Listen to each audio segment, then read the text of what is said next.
this is Sarah from Series, and today I'm bringing you my second review, Takedown. I have 3 books to talk about today, and it's Mardi Gras tomorrow, and I'm ready. I love Mardi Gras. I got my beads. I went to a parade Saturday. It was fun. I marched in some parades. That wasn't fun, but you know, love Mardi Gras. It's gonna be exciting tomorrow. By the time this video goes up, it'll probably already pass Mardi Gras, but happy Mardi Gras, or belated Mardi Gras. If you're from the South and you celebrate it, I hope you enjoyed some king cake and had some fun at parades, but stay safe, you know. Well, safe, because drivers on the roads during this time are insane. So, the first book I want to talk about is King Lear by William Shakespeare. So, King Lear is probably I consider it a famous Shakespeare tragedy, but it's not one of his most well-known plays. Like, he's known for King Lear, but I think a lot of people, unless they have read King Lear or have seen the play, are not really exposed to King Lear. Like Hamlet. Hamlet's much more prominent in today's culture, and I mean, The Lion King is based off of Hamlet. So obviously there's a lot of Hamlet in our culture. But King Lear, on the other hand, is not as adapted or even given credit, I would say. And I really enjoyed King Lear. The first scene in this novel, which sets the, you know, domino effect for all of Shakespeare's tragedies. They have that one little thing that it goes. And this, King Lear is dividing his kingdom of Britain into 3 sections. But he's basing it off of his 3 daughters' love for him.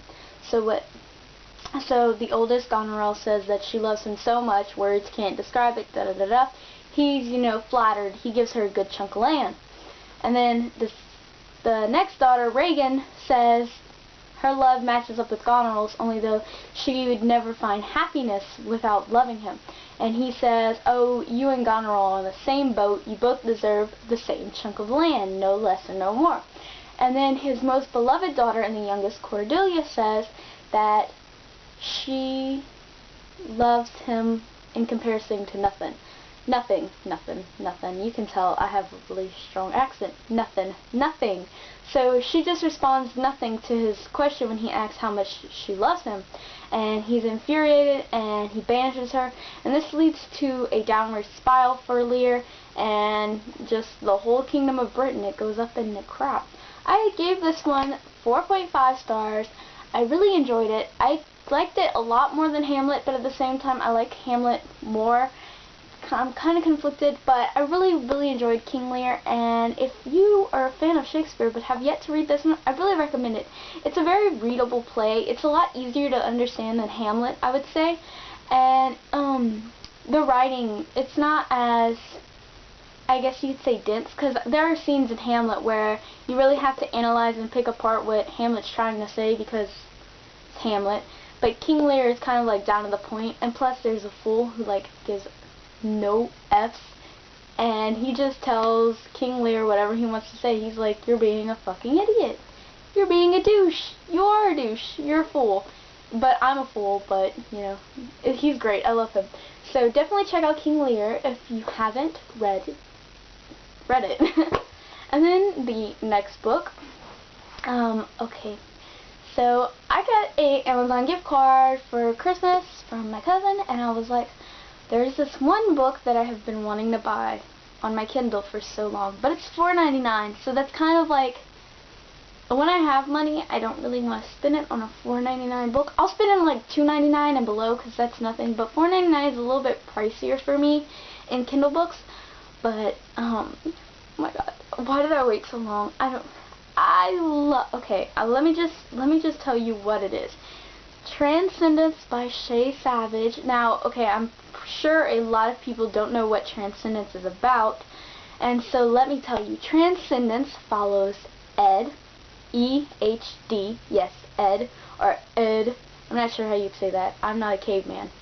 Speaking of cavemen, obviously he is a caveman, and he lives in a cave, and he has lost his tribe to a fire, and he's been along alone for many, many years, and he's on the brink of death. Like, he's starting to give up. He's starting to find it harder to keep going, and he's lost his motivation to, survive.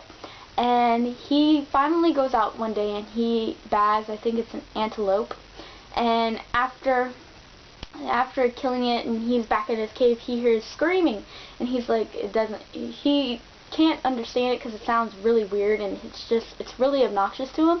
And he meets Beth, and Beth is very strange. She wears weird clothes that are not animal pelts and skins, and she's weird and she won't shut up, and it's giving him a migraine, and he just wishes that her noises would stop.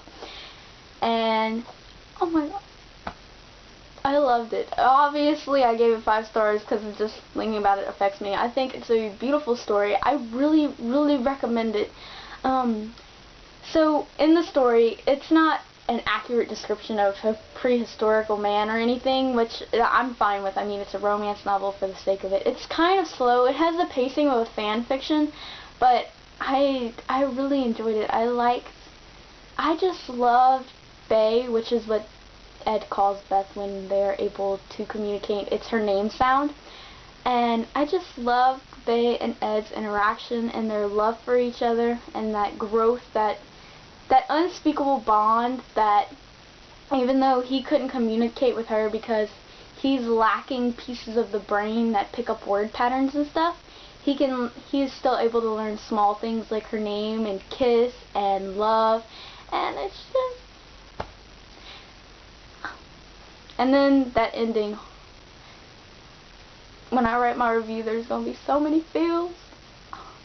It's just... like, I can't articulate the love I have for it because it's just so...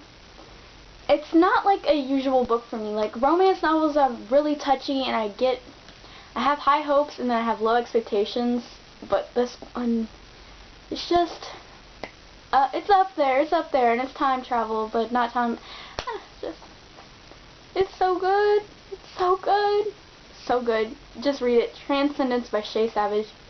Seriously, it doesn't get enough credit. Read it. You will enjoy it.